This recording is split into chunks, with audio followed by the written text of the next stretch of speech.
All right, welcome everyone. And today we are going to talk about witnesses win cases, how riders can lock them in. Welcome to our new informative segment of Mototalks with Mitch and Mel for the law firm of Proner and Proner. I'm your host and fellow rider, Mel Maguire. And as often as we can, we're going to sit down with a personal injury expert himself and writer, Mr. Mitch Proner, a personal injury attorney with over 30 years of experience, here to answer your questions or any interesting topics that you might find useful in your personal injury world. And remember, folks, if you need to contact us, all consultations are free and confidential. Call us at any time at 1-800-321-1234. How you doing, Mitch? Doing well, doing well. So, on this topic, witnesses can make a case easier. They can make it more challenging. Right. So, if, for example, a witness says, "I saw the motorcycle and it was going really fast," that can make the case more challenging, but not necessarily a case that I'm going to lose Okay. because people can't estimate the speed of a motorcycle very well. Smaller objects tend to appear like they're moving faster than a larger object.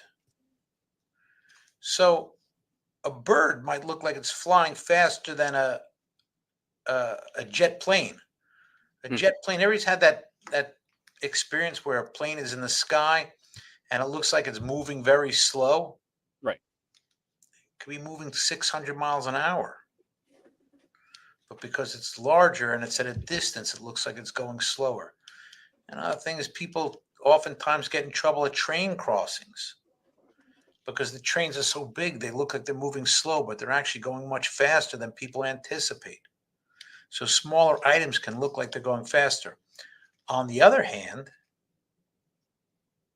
if somebody says, "I saw the motorcycle and it was changing lanes and weaving in and out and passing vehicles in the breakdown lane and on the center median," that's probably something that people can see and they don't need to have that much experience with motorcycles to know when somebody's weaving in and out of traffic. Yeah, And sometimes riders do that. I'm guilty. I have done it too. My Harley is it's air cooled. It's not water Yeah. cooled. So sometimes it gets hot, Yeah, you got to move. and I I hear might you. pull out of traffic if I can. Mhm. But um, if I get hit while I'm doing that, well, that's what I signed up for, and I could still be at fault for a collision. I might not get compensation. Hmm. That being said, um, if a witness is there and sees the car change lanes Okay. because they didn't see the bike, somebody behind that might see it and might pull over to see if the rider is okay. What happens, unfortunately, on many occasions, I mean, I'm talking about it happens all the time, is the rider comes into my office and says, after the accident, a witness came in and says, "I saw it, it was all the other vehicle's fault." And I say, "Did you get the name?" And they say, "No, the police got it." They talk to the Yeah. police. And we get the police report, and under the section that says witnesses, there's nothing there. Yeah. Oh, wow. Or, "No, I didn't get his name because after that I went in the ambulance. I don't know who they were." And we don't have it. Wow. So here's what the rider could do. If somebody comes up to give them help, calls an ambulance and stays with them, they can say, "Did you see it? Did you see what happened?" And if they say, "Yeah, the other vehicle did this, did that," the best thing to say is, would you call my cell phone? I'll give you the number. Call my cell phone so Right. I have your contact. Once they call, typically that'll be in your cell. And then at that point, you say thank you and get their name and put in the cell under witness. That's great. Now you've got the contact for a witness. Yeah. And then give it to me or an experienced attorney, and I'll nail down what they said and what they saw. Because if you wait too long, they might say, I really don't want to get involved. And you lost your witness. Yeah. Or they could say, I don't remember. And you lost your witness. So that's important. That if you got a good witness, you want to get that witness. And well, let's suppose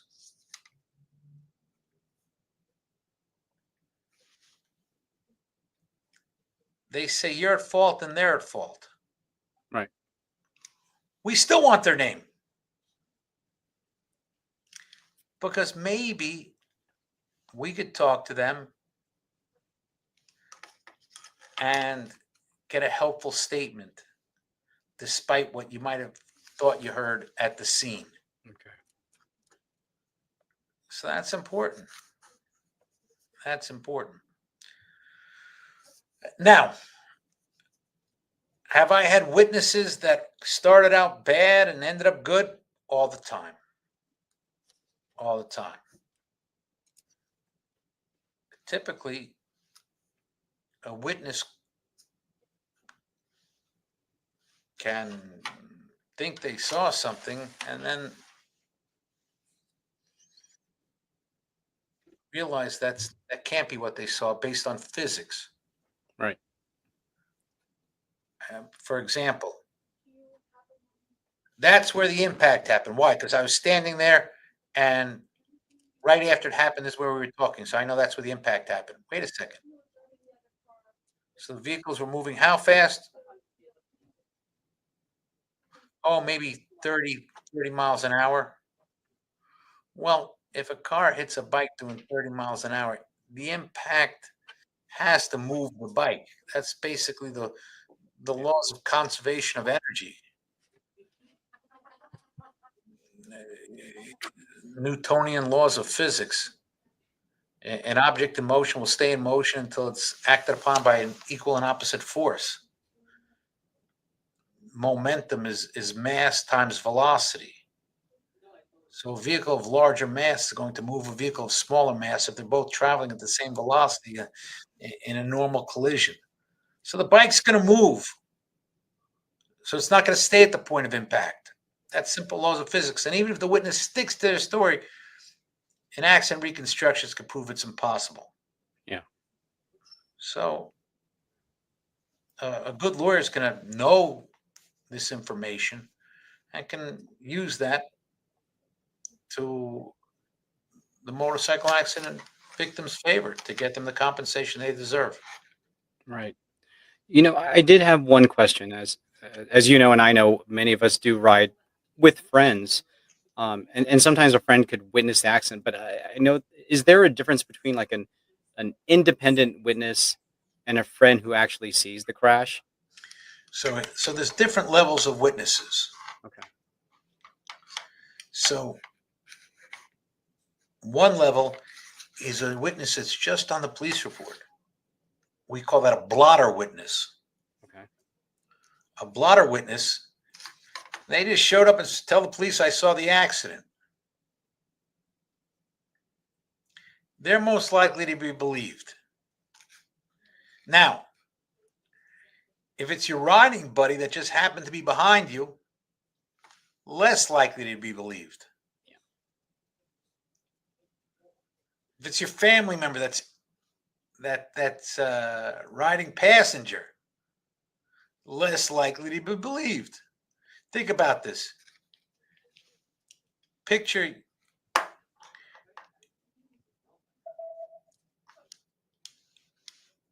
you're my brother riding behind me, and the defense attorney says, you saw what happened to your brother, right? And you believe he was injured, right? And you like him to do well in this lawsuit, right? Then you would say, I'm telling the truth. No further questions. Right away, the jury's going to be stuck with the impression maybe he's not telling the truth just so that his brother wins. Where if somebody's completely independent, do you know them? No, I don't know them. I don't even like bikes, but that's how it happened. More likely to be believed, right? So the more Right. independent the witness is, the more credible they're going to be. That's not to say an interested witness can't be believable. So you want to use all the witnesses you have. Just the more independent the witness is, the more likely they're going to be believed. Right. You brought up an interesting point that I've noticed more and more, that in police reports they don't necessarily have to write down the witnesses, and I've seen that time and time again. So I'm very happy for the information you provided and that technique. But what about with like EMS or FD? I'm not very familiar with it. Do they do reports, or you can't even rely on So that? they do reports, but typically their reports are only going to be on injuries, not on how the accident happened. Okay. But their reports are admissible and they show injuries, and they're a big part of a case. But they wouldn't have witnesses. They wouldn't, unless one of the witnesses was No, injured or whatever. typically no. Yeah. Oh wow. So really, it is up to you to, as much as you can, as long as you're safe and Right. get into an ambulance, get help. You try to get as much information as you can. Wow, that's really. I mean, that having them call, that's a great idea. I didn't even think about that. Well, there you have it, folks. Another great session with Mitch. Yeah, I that was really, really good advice. Um, so if you enjoy this segment, please don't forget, if you need our help, give us a call 24/7 at 1-800-321-1234, where consultations are free and confidential. And yeah, that'll do it for now. And thank you for taking the time to tune in, whether it's on our podcast, video broadcast. We really, really do appreciate you taking this time. And please, if you haven't yet, follow us on Instagram, TikTok, Facebook, and of course, YouTube. Like, share, and please subscribe so you get the latest updates. Now, before we go, Mitch, do you have anything else you want to add? Sometimes, even if there's no police blotter witnesses, the client doesn't get us uh, the names of any witnesses. Sometimes, through our investigation, we can find witnesses, but that rarely happens when a case is old. It's got to be like immediately after the incident happens, where we get somebody out to the scene and check surveillance videos, and we might be able to locate a witness. So it's important to call somebody right away, and if you call us, consultation is always free and confidential. Well, there you go. Thank you again, Mitch, for yet another informative session with you. And thank you all again for checking us out. And remember, we are riders just like you. Thanks again, Mitch, and we'll see you next time. Thanks, Mel. Be well. Thank you. You too.